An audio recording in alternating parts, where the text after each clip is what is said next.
Boşanma zamanı birgə nikah dövründə əldə olunmuş əmlakın bölünməsi ən çətin məsələlərdən biridir.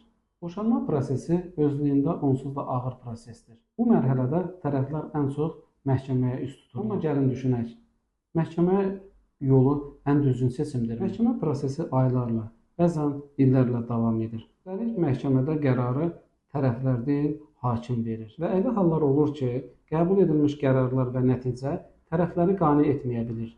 Bəs alternativ nədir?